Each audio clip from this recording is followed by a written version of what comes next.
ಹೇಳಿ ಪ್ರತಿಭಟನೆ ಮಾಡ್ತಾ ಇದ್ದೀರಾ ಸರ್? ನಿನ್ನೂ ಸಹ ನಾವು ಪ್ರತಿಭಟನೆ ಮಾಡಿದ್ದೀವಿ, ಇವತ್ತು ಮಾಡ್ತಾ ಇದ್ದೀವಿ, ಬೇರೆ ಬೇರೆ ಜಿಲ್ಲೆಗಳಲ್ಲೂ ಸಹ ಕರೆ ಕೊಟ್ಟಿದ್ದೀವಿ. ಇವತ್ತು ಏನು ಅಂತಂದರೆ ಸರ್, ಅತ್ಯಂತ ದುರಂತ ಏನು ಅಂತಂದರೆ, ಯಾವುದೇ ಒಬ್ಬ ರಾಜಕಾರಣಿ ಇರ್ಬೋದು ಮತ್ತು ಅವರು ಭಾಳ ಒಂದು ಹಿನ್ನೆಲೆ ಇರ್ತಕ್ಕಂಥವ್ರು, ಒಂದು ಮಹಿಳೆ ಆಗಿರ್ಬೋದು, ಸಾಮಾನ್ಯ ಜನರ ಬಗ್ಗೆ ಅವ್ರಿಗೆ ಕಾಳಜಿ ಇರಬೇಕು, ಅವರು ಅಂತ ಒಂದು ರಕ್ಷಣೆ ಮಾಡೋಂಥ ಒಂದು ಕೆಲಸ ಇವತ್ತು ಮಾಡಬೇಕಾಗಿತ್ತು. ಆದರೆ ಇವತ್ತು ಅದನ್ನೇ ಅವರು ಒಂದು ಅಧಿಕಾರನ ಒಂದು ದುರ್ಬಳಕೆ ಮಾಡಿ ಕೆಲಸ ಕೊಡಿಸ್ತೀನಿ, ಅದು ಕೊಡಿಸ್ತೀನಿ, ಮತ್ತೊಂದು ಮಗದೊಂದು ಆಮಿಷ ತೋರಿಸಿ ಇವತ್ತು ಹೆಣ್ಮಕ್ಳ ಜೊತೆಗೆ ಏನು ಚೆಲ್ಲಾಟ ಆಡಿದ್ದಾರೆ.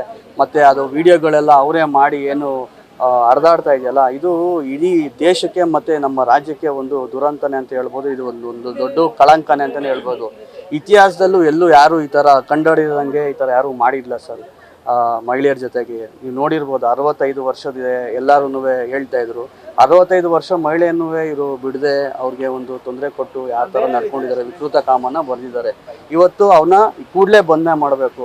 ಮತ್ತು ಎಲ್ಲೋ ಒಂದು ಕಡೆ BJP ಆಗಿರ್ಬೋದು ಮತ್ತು JDS ಆಗಿರ್ಬೋದು ಇವಾಗ ಮೌನನ ವಹಿಸ್ತಾ ಇದ್ದಾರೆ, ಏನೂ ಮಾತಾಡ್ತಾ ಇಲ್ಲ ಅವರು. ಯಾವುದೇ ಮಹಿಳೆ ಆದರೂ ಮಹಿಳೆನೇ ಸರ್. ಇವತ್ತು 3,000 ಜನ ಮಹಿಳೆಯರಿದ್ದಾರಲ್ಲ, ಅದರಲ್ಲಿ ಸಾಕಷ್ಟು ಜನ 2,500 ಜನ ಮಹಿಳೆಯರಿಗೂ ಹಿಂದೂನೇ ಅಂತ ಇವತ್ತು ಎಲ್ಲರೂ ಮಾಧ್ಯಮದವರು ತಾವೆಲ್ಲ ತೋರಿಸ್ತಾ ಇದ್ದೀರಾ.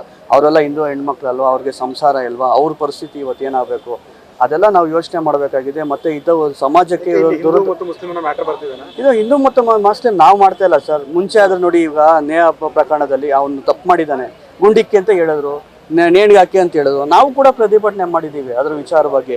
ಇವತ್ತು ಯಾಕೆ ಯಾರು ಅದ್ರ ಬಗ್ಗೆ ಮಾತಾಡ್ತಾ ಇಲ್ಲ? ಇವತ್ತು ಇಷ್ಟು ಜನ ಮಹಿಳೆಯರಿಗೆ ಅನ್ಯಾಯ ಆಗಿದೆಯಲ್ಲ, ಯಾಕೆ ಯಾರು ಮುಂದೆ ಬರ್ತಾ ಇಲ್ಲ ಅನ್ನೋದು ನಮ್ಮದು ಒಂದು ಪ್ರಶ್ನೆ. ಸಮಾಜದಲ್ಲಿ ಯಾರೇ ತಪ್ಪು ಮಾಡಿರೋ ತಪ್ಪು, ಎಲ್ಲರೂ ಹೋರಾಟ ಮಾಡಬೇಕು, ಎಲ್ಲರೂ ಮಹಿಳೆ ಪರ ನಿಂತ್ಕೊಬೇಕು, ಎಲ್ಲರೂ ಮಹಿಳೆ ರಕ್ಷಣೆ ಮಾಡೋಂಥ ಕೆಲಸ ಇವತ್ತು ಸಮಾಜ ಮಾಡಬೇಕಾಗಿದೆ ಅಂತ ನಾನು ಒತ್ತಾಯಿಸ್ತೀನಿ.